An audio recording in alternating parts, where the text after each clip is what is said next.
गुरुजनों का आगमन हो चुका है। गुरुओं से ही हमारी पहचान होती है, लेकिन आज हमारे इस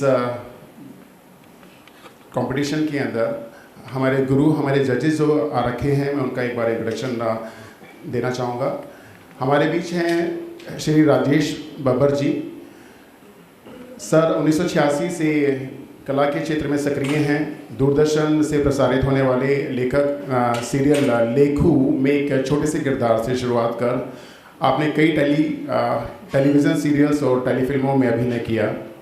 धीरे धीरे जो रंगमंच से जुड़ा हुआ होता है उसको रंगमंच खींच ही ले आता है। ऐसा ही सर के साथ हुआ, साहिब के साथ हुआ, और फिर आपने Shri Ram centre for performance arts and culture नई दिल्ली से 2 साल का एक्टिंग में डिप्लोमा हासिल किया। रंगमंच के सफ़र में आपने कई प्रसिद्ध नाट्य निर्देशकों के साथ काम किया, जिसमें प्रमुख है प्रोफेसर सुरेश भारद्वाज जी, सतीश आनंद जी, हेमा सिंह जी। साथियों, हमारे बीच मौजूद हैं गुरु श्री वागेश कुमार सिंह जी। आप थिएटर जगत का वरिष्ठ और एवं सम्मानित नाम है।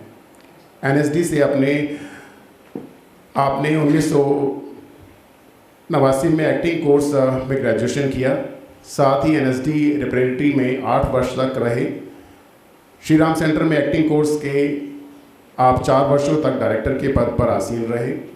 आपने कई यादगार नाटक लिखे एवं उनका निर्देशन किया। राष्ट्रीय एवं अंतर्राष्ट्रीय स्तर पर अपनी नाट्य प्रस्तुतियां देकर भारत का नाम रोशन किया।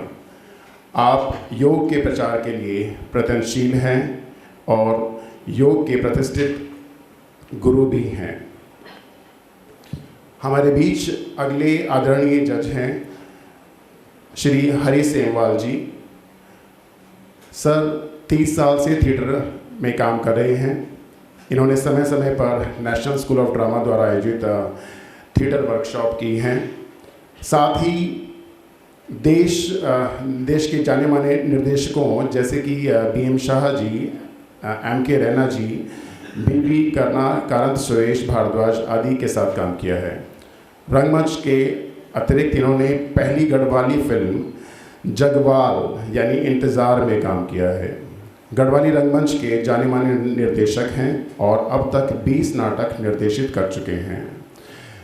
दूरदर्शन के सीरियल और टीवी फिल्म्स में भी काम किया है, जैसे लेखू, बूंद, कभी ना छोड़ें खेत, कान्हा आदि। इसके साथ ही इन्होंने कई एड फिल्म्स का भी डायरेक्शन किया है। साथियों, मैं आपसे गुजारिश करूंगा कि जोरदार तालियों से सभी सम्मानित लोगों का स्वागत करें।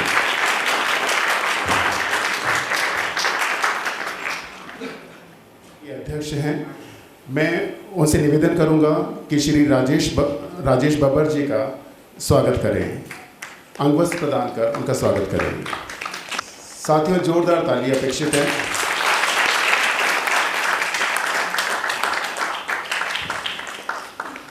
मैं गोविंद सर से पुनः गुजारिश करूंगा कि हमारे गुरुवर श्री वागेश कुमार सिंह जी का अंगवस्त्र प्रदान कर उनका स्वागत करें।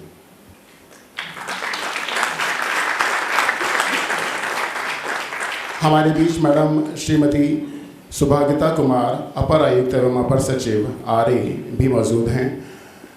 मैं उनसे गुजारिश करूंगा कि आदरणीय श्री हरि सेमवाल जी का अंगवस्त्र प्रदान कर अभिनंदन करें।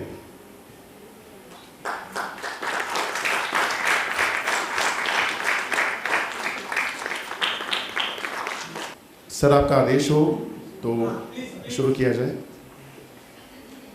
साथियों, जिसका हमें इंतज़ार था, जिसका बेसब्री से पूरे वर्ष तैयारियां करते हैं, वो सप्ताह हमारे बीच में मौजूद है, वो दिन हमारे बीच में मौजूद है, जबकि हमारे बीच रंगमंच थिएटर से जुड़ी हुई बड़ी बड़ी प्रतिभाएं, बड़ी बड़ी कहानियां हमारे सामने एक नाट्य प्रस्तुति के रूप में देखने को मिलती हैं।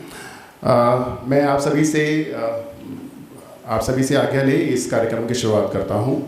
सबसे पहला नाटक है मिनिस्ट्री ऑफ फाइनेंस का। मैं उनसे गुजारिश करूंगा कि आकर अपना कार्यक्रम शुरू करें। प्रेक्षागृह में पधारे श्रद्धेय निर्णायक मंडल और सभी सुधी और गुणी दर्शकों का आदर, अभिनंदन, आभार।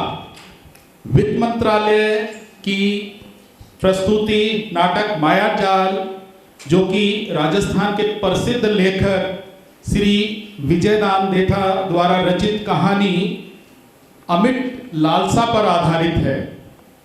ये नाटक मनुष्य के धन की लालसा के घृणित पक्ष को आपके सामने पेश करेगा। गोधन, गजधन, वाजिधन और सब रतन धन खान, जब आवे संतोष धन, सब धन धूरी समान। तो आपके सामने पेश है नाटक मायाजाल।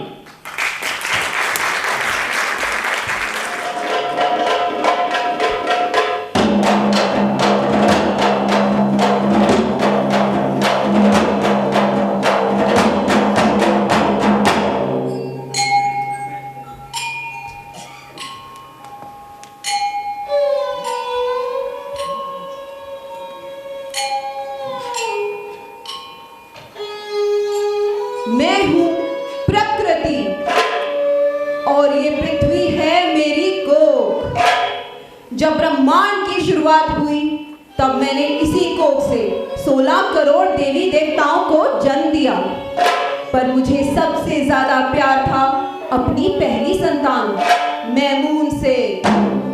मैमून, लालच का देवता। पर उसका नाम आज तक आपको किसी वेद पुराण में नहीं मिलेगा। क्यों? क्योंकि उसे मेरा सारा वैभव पाना था। धन धान्य, वन वनस्पति, नभ जल थल, सब कुछ। बाकी सब तो उसने जैसे तैसे पा लिया।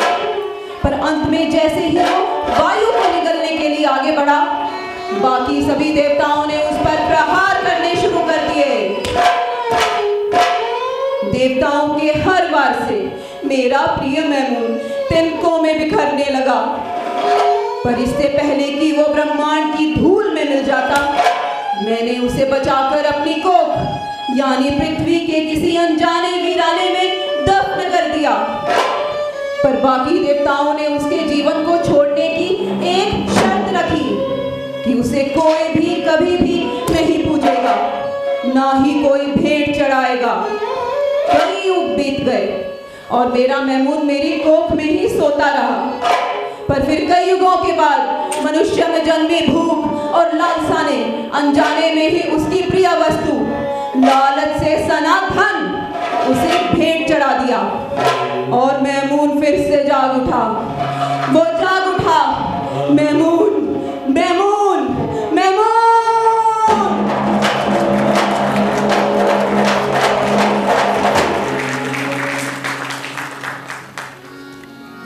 मत कर माया को अहंकार, मत कर माया को अभिमान। माया गार से काचिर, गार से काचिर जैसे हौसला मोटा।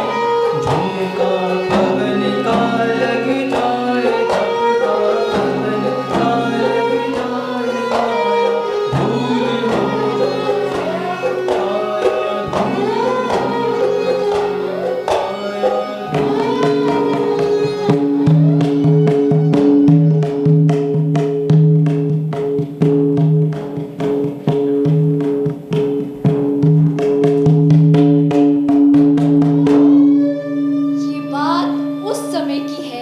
जब मैमून सुप्त अवस्था में पृथ्वी में कहीं दबा हुआ था और उसी के आसपास किसी गांव में रहता था रामधन कुम्हार। जल्दी करो, जल्दी करो, इतने काम मुझे पड़े। संख्या तो मानो अब हुई और अब हुई। इस घर में मेरे अलावा किसी को कोई फिक्र नहीं है। मैं भी के ख्याल रखूं। रामधन की स्त्री का नाम था धनिया। कटोरी बंदी आ भी जाओ, पहुंचे क्यों जा रहे? कितने काम पड़े हैं अभी। और एक देखो दिन भर का स्कूल उनका एक ही बेटा था रामू। रामू क्या कर रहा है? वो बर्तन कच्चे हैं, उन्हें भी तोड़ेगा क्या? रामधन और धनिया का एक ही अरमान था, जल्द से जल्द बेटे का ब्याह हो, गौना हो, बहू घर आए और आंगन में टाबर खेले। जैसा कि तब रिवाज था, 8 बरस के रामू का ब्याह 6 बरस की लक्ष्मी के साथ हो गया।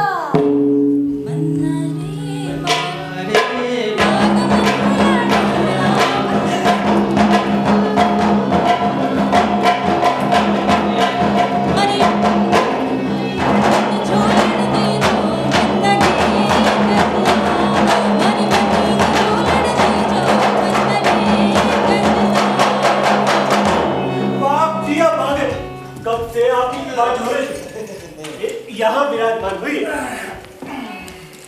आप तो हर बार की तरह अपने ये 11 रुपए की दक्षिणा ग्रहण कीजिए और हमारे राम और लक्ष्मी के ब्याह के बाद अपनी बही में टीप दीजिए बस।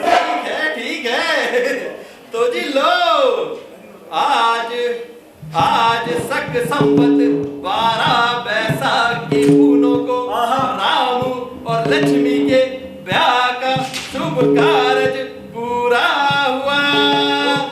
जी हो गया तेरा रामू के ब्याह की बहुत बहुत बधाई। रामधन धनिया बहुत बहुत बधाई। राम जी तुम्हारी बधाई करे। अच्छा अब मैं चलूं। अच्छा बाप जी, राम राम। जुग जियो रामधन धनिया, जुग जुग जियो। राम राम राम जी, राम राम राम राम राजा राम।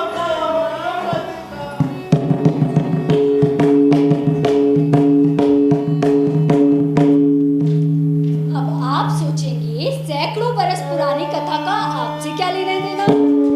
यही तो मरम की बात है।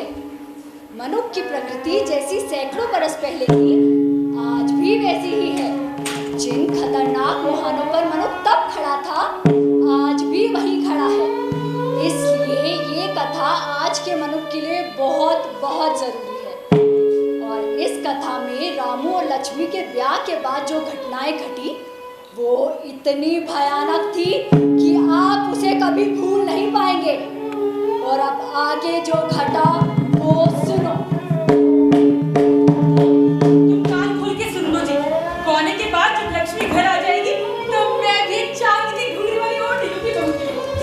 बाबू देखो देखो मैंने क्या बनाया। मिट्टी का घोड़ा इतना सुंदर है। वाह वाह वाह। और ये ना भागता भी है। अच्छा वाह बेटा वाह, शाबाश शाबाश। देख दुनिया, अपना रामू अभी 8 ही बरस का हुआ और अभी से क्या हाथ हो गया इसका। बहुत अच्छे, शाबाश। छोरा होशियार हो गया है। अब मैं ना नहीं सुनने की। 12 पूरा होते ही गौना कर दूंगी। और गौने में चांदी के पजेब भी चढ़ेंगे और कंगन भी। जबान नहीं है, फूंक कर चाटो सो मैं नहीं। फूकने में तो दुनिया तुझे छन नहीं लगता, पर चाक से चांदी निकालने में हमारी उम्र निकल जाएगी। नहीं हो चांदी, पर गौना तो 12 पूरा होते ही हो जाएगा। बाबू देखो कौन आया। हवेली वाली सेठ जी अपनी बड़ी सी बैलगाड़ी में। अच्छा अच्छा सेठ जी राम राम। राम राम राम धनिया राम राम। क्या बैठो सेठ जी। कैसे आना हुआ सेठ जी? आप मुझे हुक्म भेजते में आप हाजिर हो जाता। बात ही ऐसी थी रामधन की मुझे आज सामना पड़ा। दरअसल पूरे 30 साल बाद हमारे घर में छोरा पैदा हुआ है। पूरे 30 साल बाद। वाह सेठ जी वाह, बधाई हो बधाई हो। बधाई हो सेठ जी। भाई बधाई तो जब मानो जब तुम दोनों हमारी बात मानो। हुक्म कीजिए सेठ जी। आप कहें तो सारे बर्तन खिलौने एक ही दिन में कर दूं। की तूने वही टारों वाली बात। इतनी बड़ी खुशी और फकत बर्तन खिलौने रामधन तू कहे तो आज ही आज मैं आसमान पर छत कूद दूं। दरअसल मैं बेटे होने की खुशी में गांव में एक बहुत बड़ी धर्मशाला, एक टाका और एक प्याऊ बनाना चाहता हूँ। वाह वाह वाह, काम तो पुण्य का हुआ सेठ जी। हमारे गांव में अनेक प्याऊ हैं, लेकिन वो खीरी वाला चौराहा देखा है तुमने? खिचड़ी वाला चौराहा? वो निवाई दलदल वाला, वो रेगिस्तान के बीचों बीच। हाँ वही वही। वहां पर 20 से 30 गांव के लोगों का आना जाना है और दूर दूर तक कोई बस्ती भी ना है। सोचो जरा किसी ठगे हारे को ठीक पानी मिल जावे तो पुण्य तो होना चौड़ा होगा कि नहीं। हाँ सेठ जी, बात तो बिल्कुल पते की है, आपने खूब दूर की सोची। पर वहां बीच रेगिस्तान में अकेले रहेगा कौन? तू रामगढ़ तू। मैं? नहीं, ये कैसे हो सकता है? वहां बीच रेगिस्तान में, वो भी अकेले? अकेला कहाँ है रे तू? भाग से थारे गुणवंती बहु साथ है जो हर कार्य में सारा साथ देगी। हाँ वो सब भी ठीक है, पर आप खुद ही सोचिए ना सेठ जी, हमारा काम यहाँ, धंधा यहाँ, बिरादरी यहाँ। उस सब की चिंता ना कर, मैंने सब पहले से ही सोच रखा है। ऐसी की ऐसी एक झोपड़ी वहां बनवा दूंगा, हर खान पीने का सामान भी वहां पहुंचा दूंगा। वहां रहकर यात्रियों की सेवा करना। यात्री था धर्म, यात्री थारी बिरादरी, और इसे ही तो कहे स्वार्थ का स्वार्थ और परमार्थ का परमार्थ। हाँ, पुण्य परमार्थ का काम तो है सेठ जी, पर कुछ नहीं, और परमार्थ भी किसी और के पैसों पे। रामधन मेरी बात मान, पगार भी मुंह मांगे दूंगा। पगार? हाँ पगार। अब पुण्य परमार्थ के काम में क्या मोलभाव करना सेठ जी, जो आप देंगे वो हम ले लेंगे। बधाई हो रामधन धनिया, बहुत बहुत बधाई हो। आपको भी बधाई हो सेठ जी। तैयार है ना? आज ही मैं मुहूर्त निकलवा कर धर्मशाला की नींव डलवा देता हूँ। जी सेठ जी। अच्छा तो मैं चलूं सलाम। अच्छा सेठ जी, राम राम। रामू जी बापू। बेटा इधर आ, सेठ जी को उनकी बैलगाड़ी तक छोड़ के आ जा। आइए सेठ जी, मैं आपको बैलगाड़ी तक नहीं हवेली तक छोड़ के आऊंगा, और हाँ आपकी बैलगाड़ी में चक्कर मिलूंगा।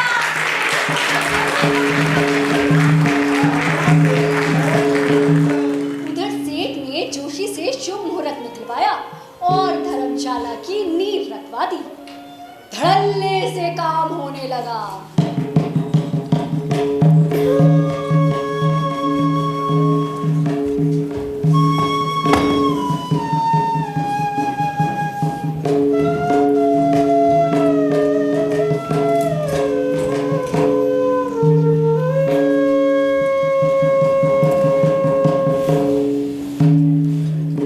देखते ही देखते कुछ ही दिनों में रेगिस्तान में 2 कमरों की एक सुंदर सी धर्मशाला, कुएं से जुड़ा प्याऊ और टाका बन के संपूर्ण हो गया। सेठ ने अपना वचन निभाया। प्याऊ के पास ही रामधन और धनिया के लिए हूबहू गांव जैसी एक झोपड़ी खड़ी करवा दी। कुम्हार सुबह शाम धर्मशाला में रुकने वाले यात्रियों की खूब सेवा करता। राह चलते बटोही अब निर्भय रात को वहां विश्राम करते। गांव-गांव सेठ से भी ज्यादा कुम्हार का जस फैलने लगा। दूर-दूर तक फैले रेत के टीले, रेगिस्तान का निरा एकांत, धर्म यात्रियों की सेवा और चहु ओर फैलता कुम्हार का जस। अब तुझे समझ में आया रामू, घड़ा बनता कैसे है? जल्दी जल्दी करो भाई, जल्दी। अरे भाई, हाँ भाई, मदद करो, मदद, जल्दी धनिया, जल्दी से लेटो, जल्दी करो। लेटो, यहाँ बैठाओ। क्या हुआ सेठ जी, क्या हुआ? अचानक तबीयत खराब हो गई। धनिया, तू जल्दी से गुड़ इमली का पानी बना ला, एक घंटे की भी देरी ना हो।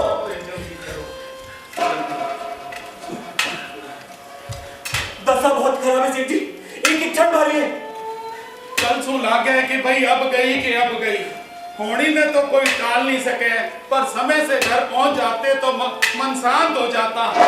सुख सुख बोलो सेठ जी, सुख सुख बोलो। धनिया तय जल्दी कर, जल्दी से गुड़ इमली का पानी पिला, जल्दी।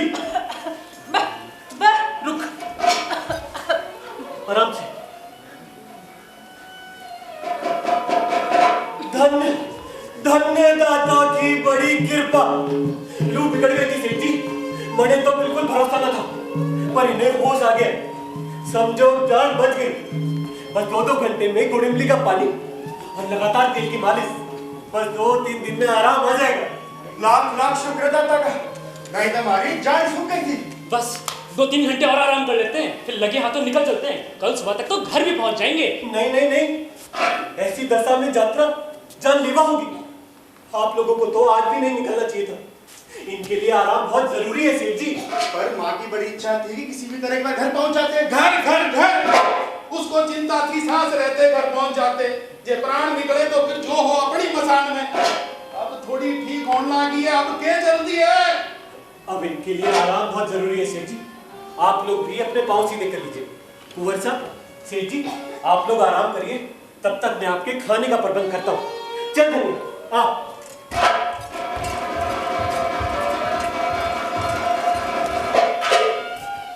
आप यूं ही नाराज हो गए करना। भाई जी ने क्या बात करती थी? 2 दिन से माँ के मुख पे एक ही तो रट है। मैं सब समझ रहा हूँ, मैं एक अक्षर और नहीं सुनना चाहता। तुम दोनों इसी वक्त मेरी आंखों के सामने से दबा हो जाओ।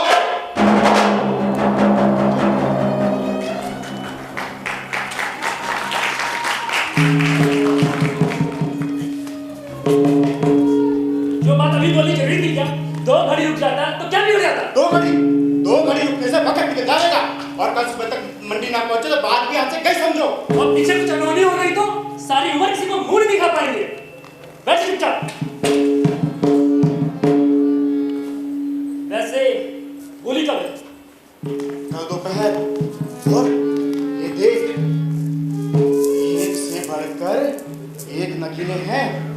सोच, अगर दाव हाथ लग जावे तो रातों रात करोड़पति बन जाएंगे, करोड़पति। और अगर ना लागे तो? ना लागे तो जिस बात खरीदे थे उस बात बेचने पड़ेंगे। फायदा क्या है? आदमी धंधा करे क्यों है? 2 पैसे बच जावे। और वैसे भी सुना है ऐसे खरीदारों का झंकट बरसों बाद लगे है, और बोली भी 100 गुना ऊंची लगेगी। 100 गुना। 100 गुना? हाँ। एक काम कर, माँ बापू को यही छोड़, एक गाड़ी से हम दोनों निकल चलते हैं। पर पहुंचना भी तो मुश्किल है। अभी के अभी निकले तो भी कल शाम गए पहुंचेंगे कहीं। सुनो भाई। जी सेठ जी, ये पुष्कर मंडी जाने के कोई छोटा रास्ता नहीं है। है क्यों नहीं? निमाही दलदल वाला पूरे 8 को उसका फर्क पड़ जाता है। अगर आप लोग अभी निकले तो कल दोपहर पहले पुष्कर पहुंच जाएंगे। पर बापू नाराज तो ना होंगे? जरूर होंगे, उसकी चिंता नहीं है। बस एक बार दाव हाथ लग जावे तो बापू भी खुश हो जाएंगे। तो क्या बोलता है, चले फिर? चल भाई चल।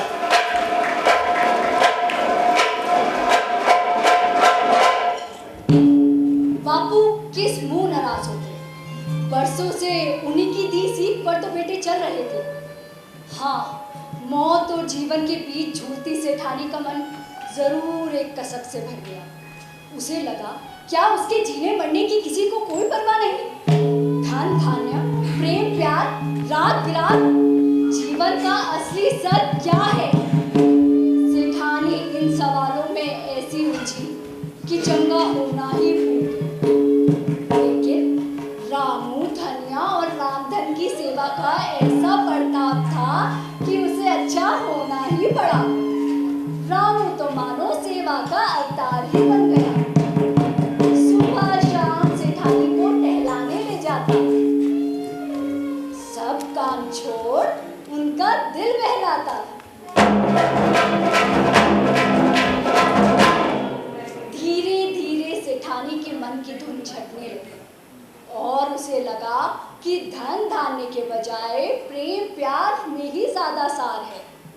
और एक बार ये खुलासा हो गया तो इस नए सुख के लिए सेठानी का जी मचलने लगा।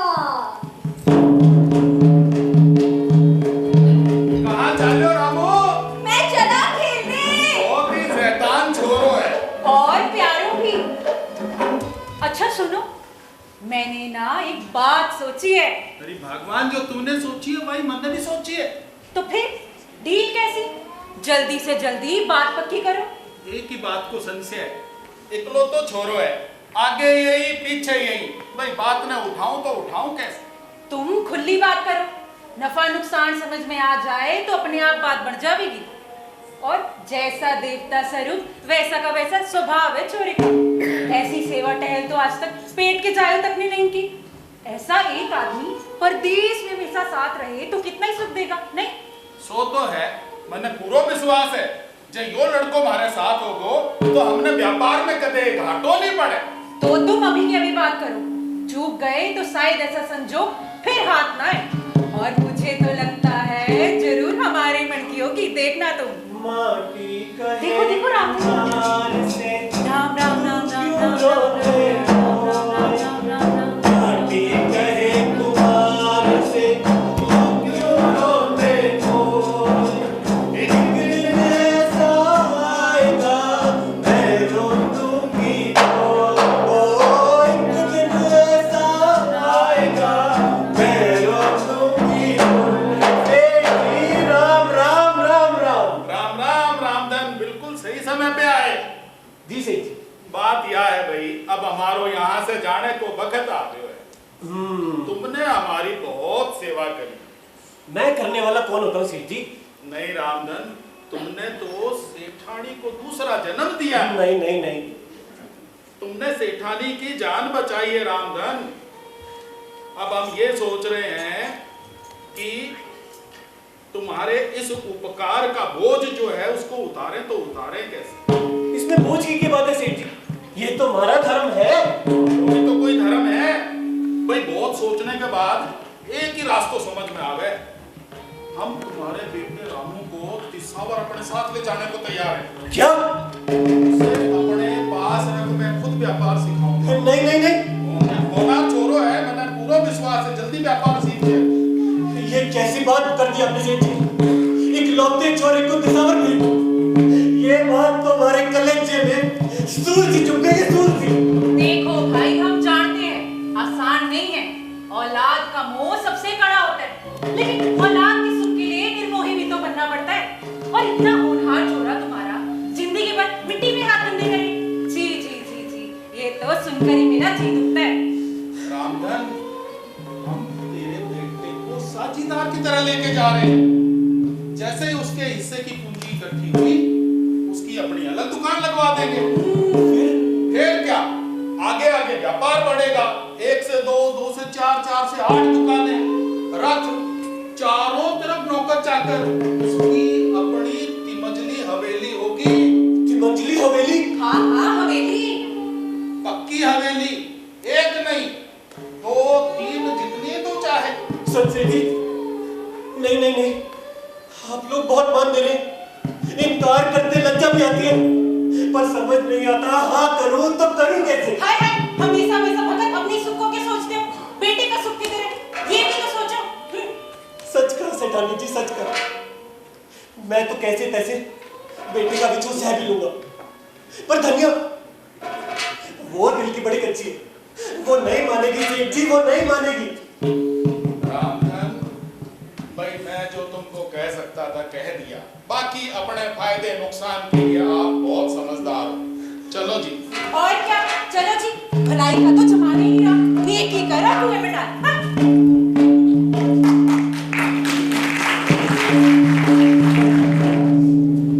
और कुम्हार को समझ आ गया, जिन्हें वो अब तक सुखों की इति मान रहा था, उसके अलावा भी न जाने कैसे नए नए सुख है।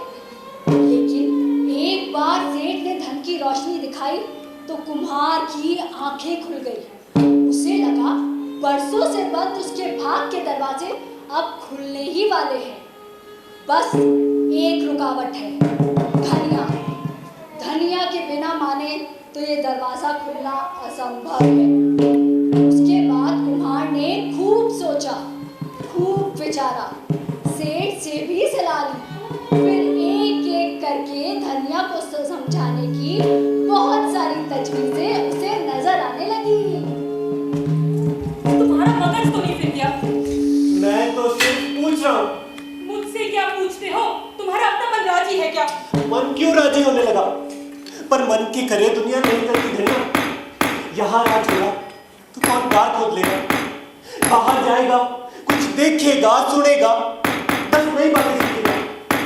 और सेठ ने कहा भी है कि अगर बन जमा के व्यापार करे तो कुछ ही वर्षों में अपने रामू का बहुत धन कमा लेगा। और बाजे वक्त कितने काम सज जाते हैं इंसान के धन से। ऐसा कौन सा काम अटका पड़ा है हमारा? प्याऊ पे रहते हैं, पगार मिलती है, जातियों की सेवा करते हैं, पुण्य का पुण्य, काम का काम। और इकलौते बेटे के बिछुआ में ऐसा कौन सा सुख है? मैं भी तो सुनूं जरा। लाल टपका 100 बोलो।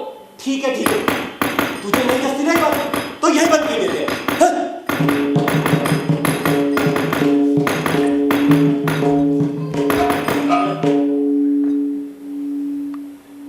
एक बार सोच दुनिया,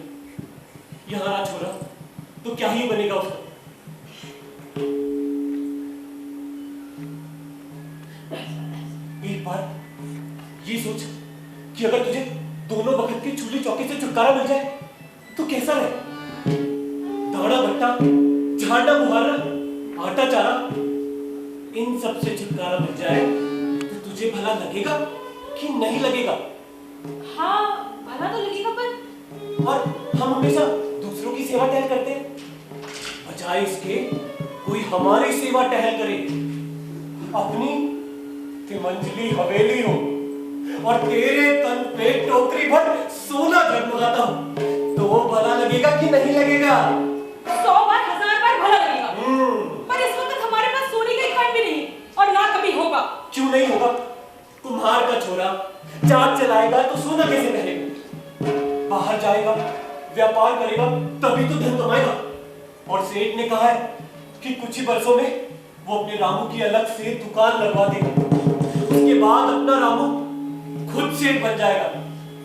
पर छोड़, तुझे नहीं जस्ती नहीं तो इस बात को यही बंद किए देते कि सेठ की हिम्मत है जो जबरदस्ती हमारे छोरे को अपने साथ दिसावर साथ ले जाए। सेठ को क्यों दोष देते हो? उसने कब जबरन ले जाने की बात करी? वैसे तुमने देखा सेठानी की ओढ़नी पर ढेरों चांदी की घुंघरियां टकी थी, सोने के तार जड़ी। घाघरी में सोने की घुंघरियां नहीं टक सकती क्या? टक क्यों नहीं सकती? तेरा मन करे तो हीरे टाक जवाहरात टाक। वैसे एक बार गौना हो जाए तो बहू रामू के साथ दिसावर भी तो जा सकती है।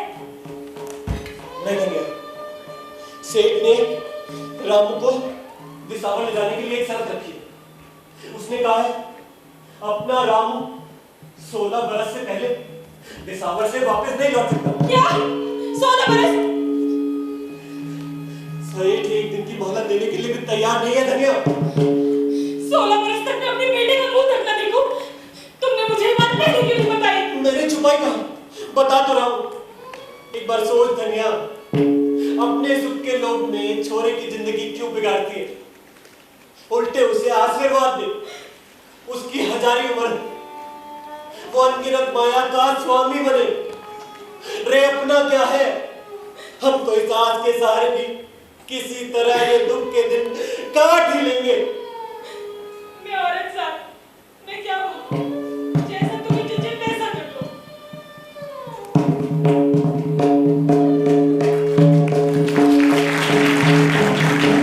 धनिया की समझ भी कैसी बदली। कहाँ तो दिसावर भेजने की बात ही उसे तीर की तरह मत गई थी और कहाँ 16 साल के बिछोह की कड़ी शर्त भी वो मान गई। माया का छलावा ठीक इसी तरह चलता है। सोने की जगमगाहट के सामने उन्हें अंधा होना ही पड़ा। अरे लेकिन लाख अंधे बने, पर जब बेटा रवाना होने के लिए सेठ की गाड़ी पे बैठा तो कुम्हार और कुम्हारी की आंखें झलक पड़ी। आपको मुझे क्यों भेज रहे हो? मुझे नहीं जाना।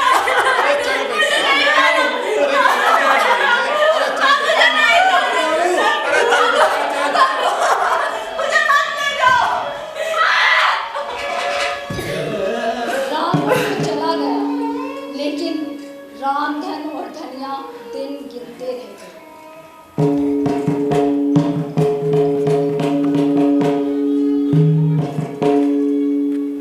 ये क्या कर रही है धनिया?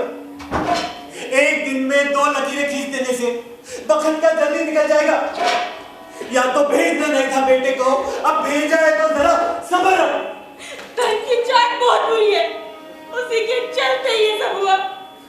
ना धन की चाट पड़ती ना ऐसा बिछोह पड़ता। कहीं से खड़ा धन मिल जाए तो अभी के अभी बेटे को जाकर दिसावर से वापस ले आऊं। सोचता तो मैं भी यही सब कि अपने इस कुएं से पानी की जगह 2-4 डोल सोना निकल आए तो बात बन जाए। या कोई सीख जाती सब कुछ यहाँ भूल जाए, कोई बड़ा खजाना ही हाथ लग जाए। रे कोई निपुता ही सब कुछ हमारे नाम कर जाए।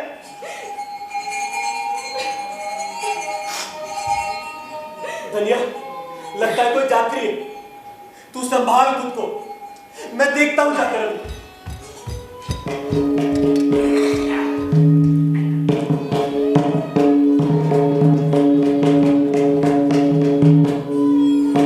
अगर बेटे का बिछोह सच में इतना दुखदाई था तो कुम्हार और कुम्हारी ने उन्हें वापस क्यों नहीं बुला लिया? यही तो मरम की बात है। एक बार लालसा का अंगार मनुष्य को छू ले तो उसकी आँच से सही और गलत का भेद भी झुलस जाता है। इसलिए कुम्हार और कुम्हारी को सूझा भी नहीं कि धन का लोभ छोड़ दे तो उनका बेटा उसी क्षण उनके पास वापस लौट सकता है। उल्टा अब उन्हें लगने लगा कि धन के जरिए ही उनका बेटा उनके पास वापस लौट सकता है, और वो धन पाने की नित्य नई नई तजवीज़ें विचारने लगे। और आखिर एक दिन उन्होंने धन पाने का जरिया ढूंढ ही निकाला।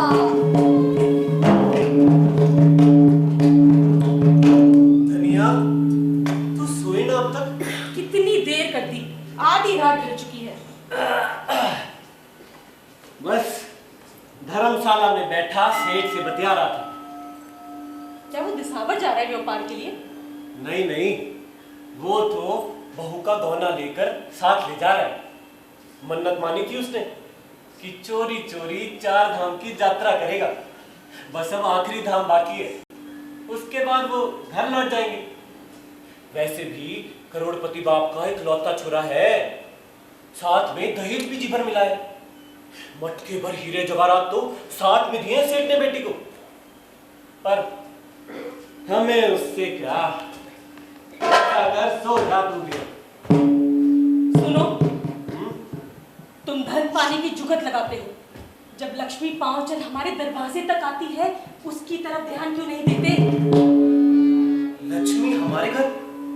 वो कैसे बना? धर्मशाला में वो सेठ सेठानी सो रहे हैं ना? हाँ, सो तो रहे। उनके पास बहुत माल है ना? हाँ, माल तो बहुत है। सेठानी तो मार सोने से पीली हो रही है। सोच लो, दूर दूर तक कोई नहीं, किसी को पता भी नहीं कि वो यहाँ आए भी थे कि नहीं। इससे अच्छा संजोग और क्या होगा? तू जानती है धनिया, आज तक यही बात कई बार मेरे भी दिमाग में आई, तेरे डर से कहने की हिम्मत ना हुई थी। पर अब जब तू राजी है तो सोचता हूं इन सबको दाबेंगे कहां?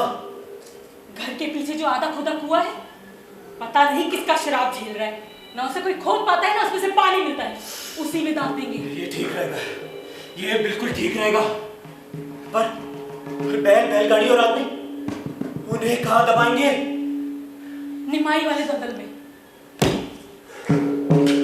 निमाई का दलदल, ये बिल्कुल ठीक कहा तूने।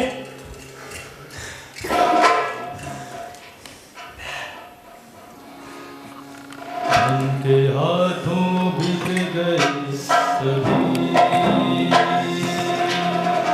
अब किसी जुल्म की इंतहा नहीं, अब किसी जुल्म की इंतहा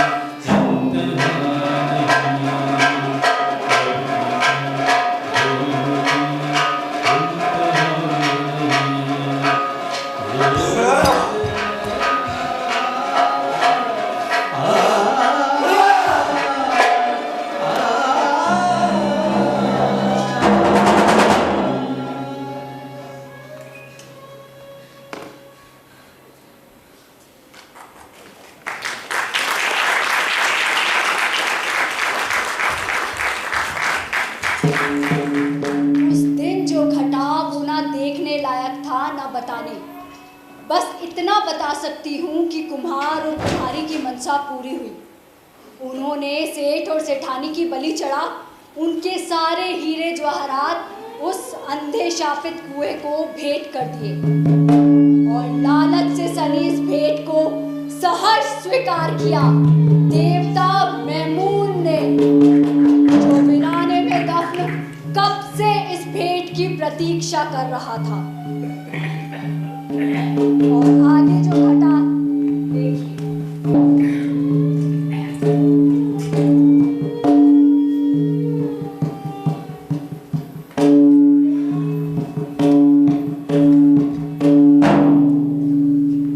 ये क्या है? ये तेरे हाथ में क्या है? तो देख दे। जब पहनना ही नहीं था तो इतना इकट्ठा क्यों किया? किसी को इस धन की भनक भी पड़ गई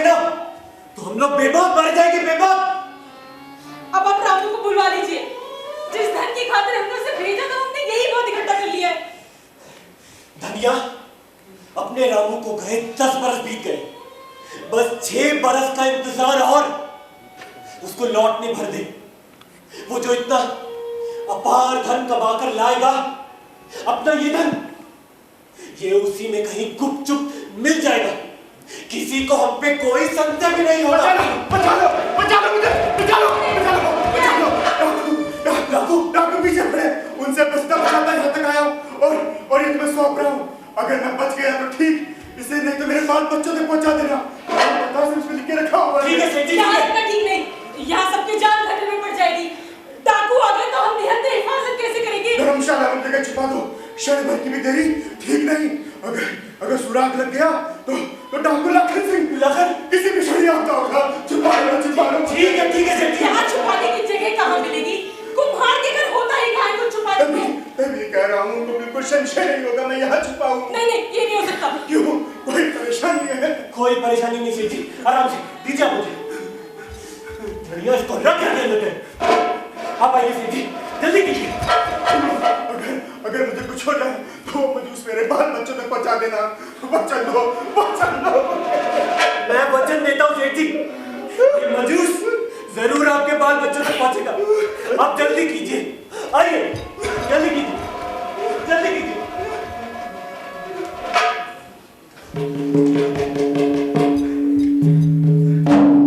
ये क्या कर रही है धनिया? अच्छा क्या आपने सेठ को यही रोक लिया? इसकी मजूस भी बहुत भारी है। देखो। अरे सोच क्या रहे हो? कुल्हाड़ी उठाओ।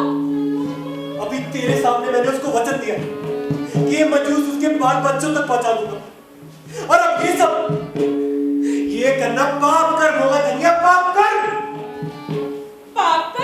हाँ। रामधन कुमार, आज तक जो किया वो क्या था? अब ये वचन छोड़ो और एक कुल्हाड़ी पकड़ो।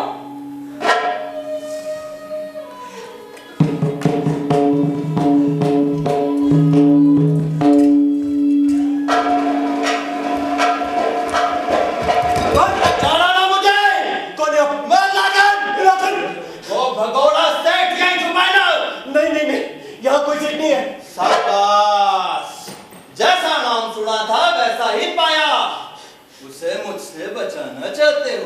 नहीं। और ये क्या? कुल्हाड़ी? नहीं। कुल्हाड़ी के बल पे डाकुओं से जूझने चले थे। शाबाश। जातरी की ऐसी रक्षा मैंने आज तक ना सुनी। रामधन कुमार, यहाँ पाप कर्म कर तेरी दहरी कलंकित नहीं करूंगा। यहाँ टिकने वाले सभी यात्रियों को मेरा हमेशा के लिए अभय दान। जा कह दो उस भगवान सेठ से निश्चिंत होकर घर लौट जावे। भाग अच्छा था उसका जो पांव यहाँ पड़े।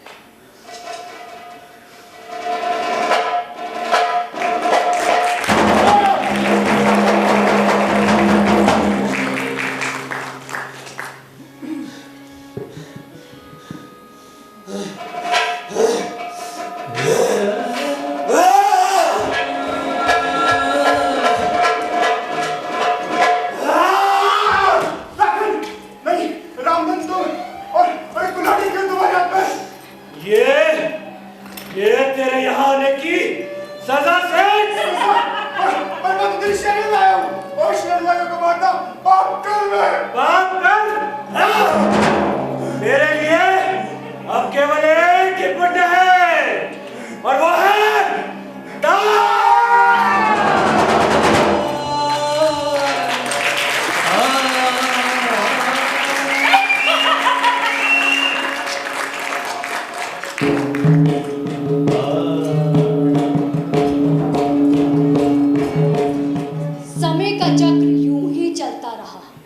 यात्री आते रहे और निमाई का दलदल और गहरा होता गया और वो अंधा शापित कुआं भरता गया।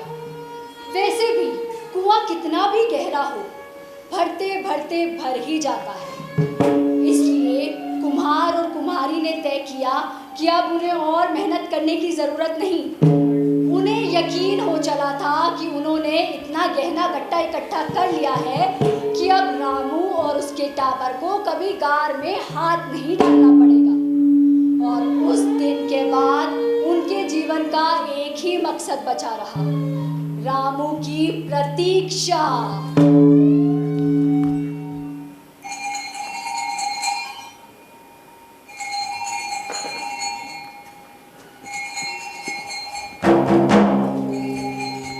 लगता है कोई यात्री है। हाँ? कोई यात्री है। हाँ, लगता है बैलगाड़ी यहीं रुकी है। मैं देखता हूँ। ये तो रथ है, सोने का रथ। मैं देखता हूँ जाकर। पधारो मार दे, पधारो मार दे, पधारो मारे देश देश रे, पधारो मारे देश रे, खोज के सनिया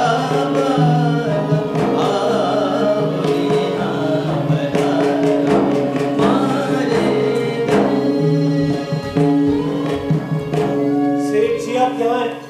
मैं हर तरफ आपको ढूंढ आया हूँ। आप मुझे ढूंढ रहे थे और मैं आपको। अच्छा ये बताइए, एक रात यहाँ ठहरने की जगह मिल सकती है क्या? क्यों नहीं, एक रात ही क्यों, जब तक आपका मन आए ठहरे। पर आपके साथ कोई दिख नहीं रहा, और लोग कहाँ हैं? और तो कोई नहीं है। आप अकेले हैं? अकेले? हाँ, नहीं, मेरा मतलब है लश्कर साथ था, आगे निकल गया है, कल सवेरे पकड़ लूंगा। वैसे एक बात कहूँ? कहिए ना सेठ जी। वहाँ दूर उन धोरों से तुम्हारी धर्मशाला बिल्कुल मायावी जान पड़ती थी, सोने चांदी से बड़ी, देवताओं के झूले जैसी। रात यही ठहरने का मेरा मन मचल गया। ठीक है सेठ जी, आप आइए। उधर नहीं सेठ जी, उधर तो हमारी झोपड़ी है, धर्मशाला इधर है। आप जल्दी से हाथ मुंह धोकर तैयार हो जाइए, मैं खाना लेकर अभी आता हूँ। नहीं, खाना यहाँ मत लाना, खाना तो मैं वहीं खाऊंगा आपकी झोपड़िया में। मेरी झोपड़िया में? हाँ। नहीं सेठ जी, सभी यात्रियों के खाने का प्रबंध वही होता है, धर्मशाला में। मना मत करो मेरे भाई, तरस गया हूँ तवे से उतरी गरम गरम रोटियों को। आज तो शायद यही गंध मुझे यहाँ खींच लाई है। ये सब तो ठीक है सेठ जी, पर आप यहाँ खाएंगे कैसे? पर कुछ नहीं, हाथ मुंह धोकर मैं अभी के अभी आया। सुनिए तो सही। ये छोरा कौन है? छोरा नहीं, कोई बड़ा सेठ साहूकार है। बस एक रात यहाँ ठहरेगा, कल सुबह आगे निकल जाएगा। और सुनो, उसने कहा है कि वो खाना यहीं खाएगा। पर वो खाना यहाँ क्यों खाएगा? आपने कहा क्यों नहीं? सभी यात्री वहीं खाते हैं धर्मशाला में। बहुत मना किया उसको, पर वो नहीं मानता तो क्या करूं? खैर, खाना तैयार है? हाँ तैयार है, और मैं भी। सेठ जी आप पीछे क्यों बैठे हैं? मैं खाट बिछाई देता हूँ। नहीं, रहने दो, यही अच्छा है। बरसों से मैं परदेश घूम रहा हूँ, सच। संझा को तवे पर सिकते आटे की सौंधी गंध जैसी तो कोई गंध नहीं। ये कैसे हो सकता है? क्यों आप हम गरीब लोगों के साथ मजाक कर रहे हैं? मजाक करने में मुझे बड़ा मजा आता है, पर अभी मैं मजाक नहीं कर रहा। वाह वाह वाह, चने की दाल, सोगरी का साग, साथ में अगर मूली के पराठे हो जाते। मूली के पराठे ही तो बनाए हैं। ऐसे देश देश क्यों घूमते हो? पैसा कमाने। इतने पैसे का आप क्या करेंगे? आपके पास तो पहले ही बहुत धन है। ना, इसमें तो मेरा एक तुस भी नहीं। ये सब तो किन्हीं और लोगों की अमानत है, घर जाते ही उनको सौंप दूंगा, फिर उनका जो जी में आए करें। वैसे आपके परिवार के बाकी लोग कहाँ हैं? कोई दिख नहीं रहा। हमारा एक ही बेटा है। अच्छा, कहाँ है वो? दिसावर गया है व्यापार के लिए। छी, इतना नीच कर्म, बूढ़े माँ बाप को बीच रेगिस्तान में छोड़कर दिसावर चला गया। नहीं, वो बात नहीं, वो तो हमने भेजा उसको, उसके भले के लिए, वो कुछ बन जाए इसलिए सेठ जी। अब हमारी तपस्या पूरी होने को है, 2 बरस बाद बस आया ही समझो। और अगर अभी सामने आ जाए तो क्या पहचान लोगी? क्यों नहीं, सपनों में न जाने अपने हाथों कितनी बार उसकी मूर्त गड़ी है। पर सपनों का क्या है, क्या मालूम, अब वो लंबा हो, नाटा हो, मोटा हो, सीकिया हो, अरे क्या मालूम कुबड़ी निकल आई हो। थूको उसे, कुबड़ निकले कुबड़ वालों की। मेरा रामू तो साक्षात कान्हा की मूरत है। और अगर मेरे जैसी भद्दी सूरत निकल आई तो? ना, सूरत तुम्हारी भी बुरी नहीं, पर मेरे रामू से कोई बराबरी नहीं। सेठ जी, आपका खाना हो गया? रात भी बहुत हो गई है। आइए, आपके सोने का प्रबंध धर्मशाला में किया है। पर मैं यहाँ नहीं सो सकता क्या? यहीं खुले अहाते में, इस चाक के पास? नहीं नहीं, हमारे सेठ जी की सख्त ताकीद है, किसी यात्री को कोई परेशानी नहीं होनी चाहिए, इसलिए कहता हूँ सेठ जी, आइए धर्मशाला में चलिए। ठीक है, आप मेरे पिता समान हैं, आपकी बात पर थोड़े न टालूंगा। आइए सेठ जी, आइए।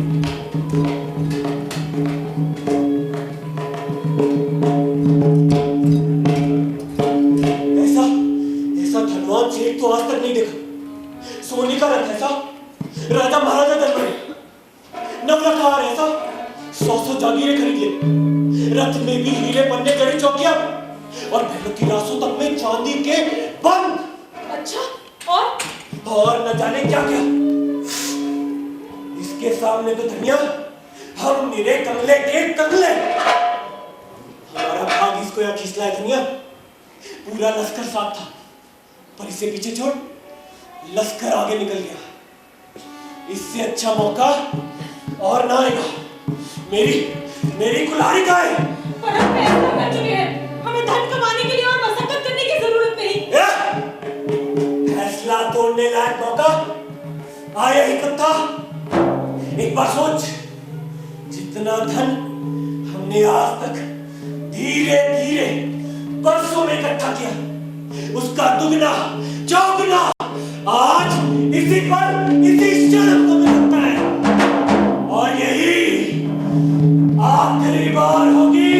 ना जाने क्यों मन में कुछ संशय है। कल से ताई आप भी फड़क रही है। ताई आपका फड़कना शुभ नहीं होता।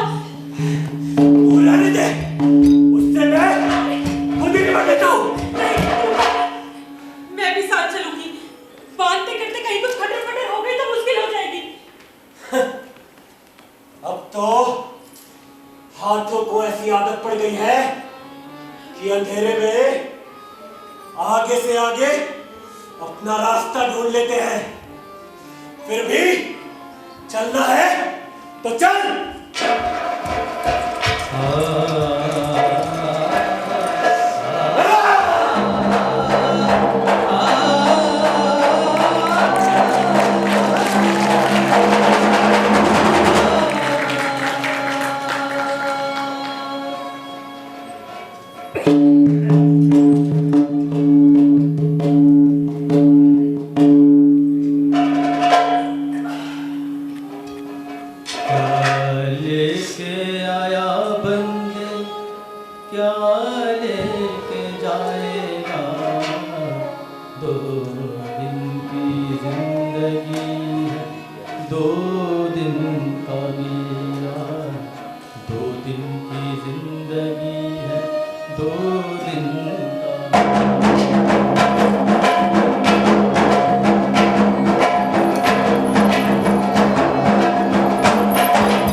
अच्छा, धनिया जरा देख, अपनी लक्ष्मी आई है। लक्ष्मी मेरी लाडो पिछली तीज के बाद अब आई है, पर अचानक कैसे चली आई? भाग कर आई है। क्यों? बधाई की 5 मोहरे दे तो बताओ। 5 क्या बहू 5000 ले ले, पर पहले बता रामू के आने की कोई खबर है क्या? खबर? वो आप आ गए। कहाँ है? ये तो आप मुझे बताइए ना। बधाई की मोहरे तू मांग रही है और बताए हम। अब ये क्या बात हुई भला? अरे हम क्या बताएंगे, हम तो परसों से उसकी सूरत देखने को तरस रहे हैं। उनकी सूरत तो आप कल संझा से देख रही है। कल दोपहर ही मेरे गांव आ गए थे। मैंने तो देखते पहचान लिया। कल सौ के हिसाब से मोती लाई, पर मुझे नकली मिलने के लिए एक भी ना दिया। बोले आप दोनों को सौंपने के बाद चाहे साई बरस ले लो, मगर उससे पहले मोती भी नहीं। क्यों पहेलियां बुझा रही है बहू? पता नहीं रामू कहाँ है, वो अभी तक याद नहीं आया। मजाक की भी हद होती है, अब तक भी नहीं बताया क्या? कौन सा भेद, कैसा भेद? साफ साफ बता ना लक्ष्मी, रामू यहाँ नहीं पहुंचा है। लगता है आप दोनों ने उनको पहचाना नहीं। वो तो कल संजय को ही आपके पास आ गए थे। सोने के रथ पे सवार, हीरे बंधे जड़ी चौकियों पर विराज, वही तो थे। क्या बकवास करती है? वो तो एक सेठ था। वही तो थे, एकदम सेठ ही तो लगते हैं। मुझसे बोले, देखो इतने वर्षों बाद माँ बाप मुझे पहचानते भी है या नहीं। नहीं पहचाना तो सारी रात नहीं बताऊंगा कि उनका बेटा हूँ। सेठ ही बना रहूंगा, सवेरे पेट प्रकट करूंगा और चटा दूंगा, देखना कितने बसों। नहीं, वो एक सेठ था। हाँ, वो एक सेठ था। क्या हो गया? मुझे याद नहीं आना चाहिए था क्या? मुझे नहीं आना चाहिए था क्या?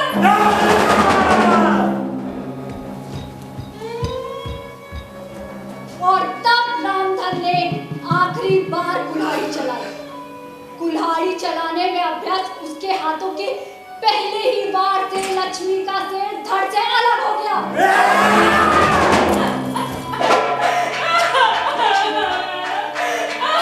और दूसरे बार में धनिया।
सेठ भागचंद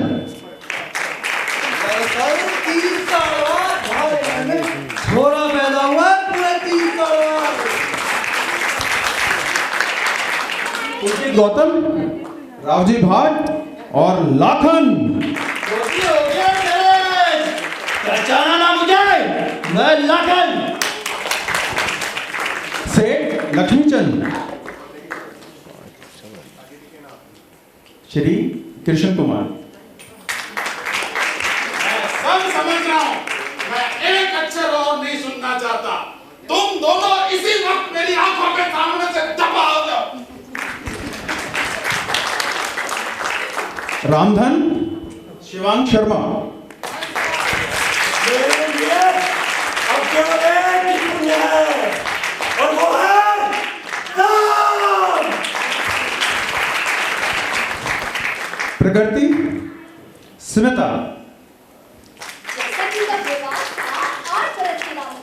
6 बरस की लक्ष्मी के साथ हो गया। लक्ष्मी पारुल बधाई का गोल्ड मेडल में क्या बताऊं? धनिया कामाक्षी 12 पूरा होते ही गोरा कर दूंगी। सेठानी प्रगति कुमार हाय हाय, हमेशा में सब वक्त अपनी सुख को भी सोचते हो, बेटे का सुख देना ये भी तो सोचो। सेठ पुत्र पंकज जो सब अभी बोलना जरूरी था क्या? 2 घड़ी उठ जाता तो क्या बिगड़ जाता? सेठ पुत्र और लाखन से बचता हुआ सेठ संदीप। 2 घड़ी कैसे वक्त निकल जाएगा? बचा लो मुझे। और मैं राजीव शर्मा निर्देशक।